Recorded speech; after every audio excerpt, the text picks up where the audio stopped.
I built everything they praised, and when they finally showed it to the world, they erased me from the room like I never existed. That was the moment something inside me went still, not broken, just done pretending. I had spent years being invisible, but what they didn't understand was simple. You can ignore the person behind the system, but you can't run the system without them. My name is Emily Carter, and for nearly a decade, I was the backbone of a company called Mason Tech.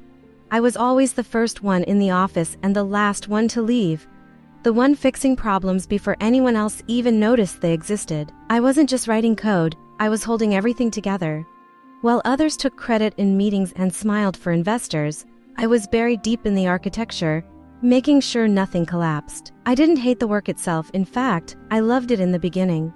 I believed in what we were building, especially when the company was nothing more than a rough idea and a fragile website that barely worked. Back then, Ryan Mason and I felt like partners chasing the same vision. But as the company grew, so did his ego, and somewhere along the way, I stopped being a partner and became just another employee he could overlook. My role said senior software engineer, but the reality was much heavier.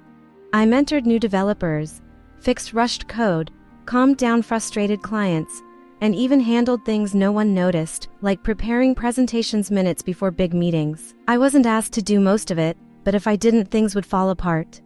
Still, despite everything I carried, I was treated like background noise, acknowledged when convenient and ignored when it mattered. Meetings were the worst. I would suggest solutions, only to be interrupted.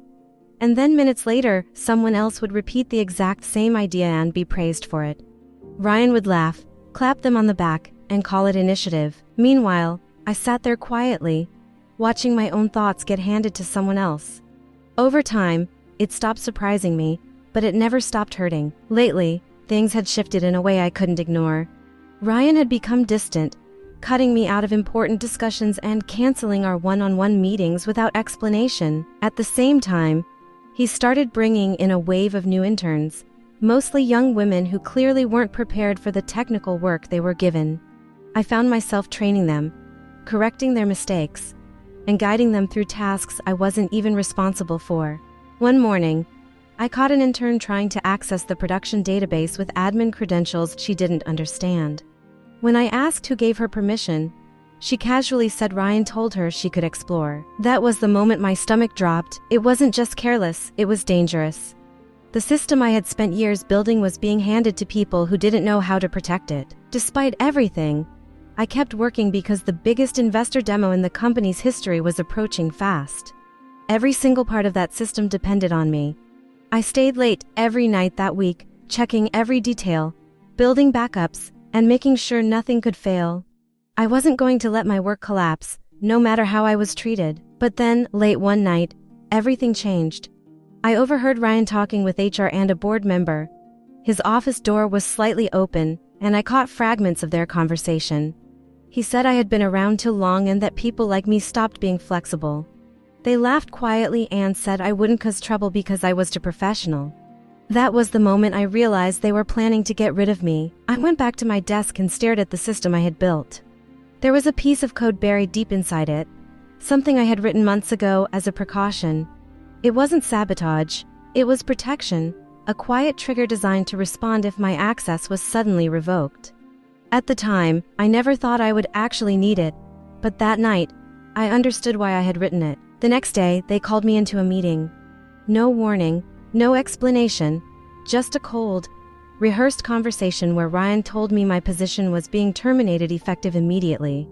He couldn't even look me in the eyes. After everything I had done, all the years I had given, I was dismissed like I was nothing more than an inconvenience. I didn't argue, I didn't beg, I simply nodded, placed my laptop on the table, and told him everything he needed for the demo was inside. Then I smiled, just enough to make him uncomfortable, and walked out. What he didn't realize was that the system had already begun to respond the moment my access was cut. I left the building calmly and walked to a quiet cafe. I ordered coffee and sat by the window, letting the silence settle around me. Exactly 10 minutes later, the first alert appeared on my phone, then another, and another. The system hadn't been destroyed, it had simply locked itself. Every critical function tied to the demo was inaccessible, and no one else had the knowledge to unlock it. Messages started flooding in.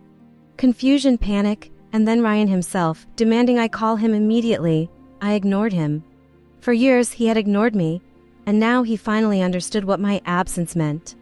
The system wasn't broken, it was just beyond their understanding without me. By the next morning, the situation had escalated.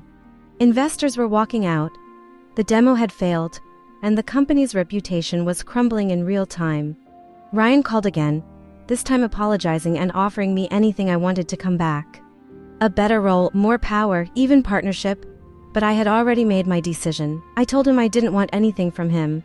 I just wanted to see what he could do without me, then I hung up. In the days that followed, something unexpected happened.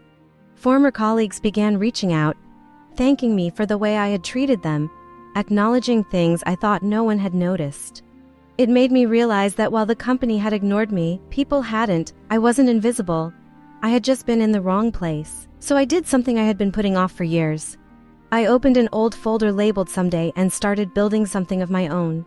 With the help of someone who truly respected my work, I created a new platform, something simpler, cleaner, and built with intention instead of ego. Within weeks, investors who had once backed Mason Tech came to us. This time, I wasn't behind the curtain. I was standing in front, presenting my vision, and for the first time, people were actually listening.